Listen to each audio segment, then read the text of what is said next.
Lankan premier লিগে icon cricketer হিসেবে দল পেলেন কাটার মাস্টার মুস্তাফিজ।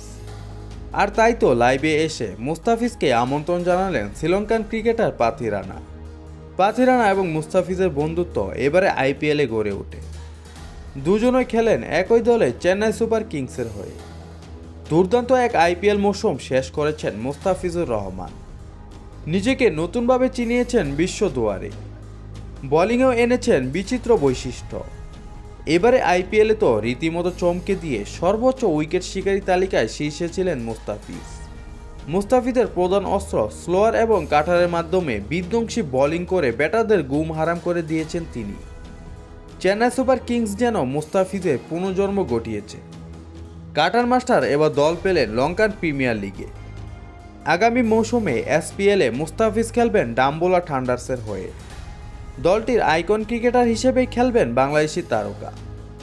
নিজেদের ফেসবুক পেজে গত সোমবার ফিজকে দলে নেওয়ার বিষয়টি নিশ্চিত করেছে ডাম্বোলা। বাঁহাতি এই পেসারকে পেয়ে বেশ উচ্ছ্বাসিত দলটি। ফেসবুকে মুস্তাফিজের ছবি দিয়ে ডাম্বোলা লিখেছেন, ফিজ এলাদ। ডাম্বোলা থান্ডার্সের গর্বের সঙ্গে পরিচয় করিয়ে দিচ্ছে আমাদের ওভারসিজ আইকন মুস্তাফিজকে।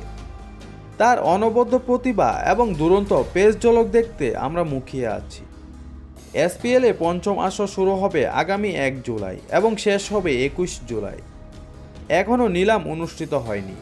আর এর আগেই মুস্তাফিজকে সরাসরি দলে নিয়েছে ডাম্বোলা। আইপিএলের পর এবার এসপিএলে মুস্তাফিজ কেমন পারফরমেন্স করে সেটি দেখার পালা।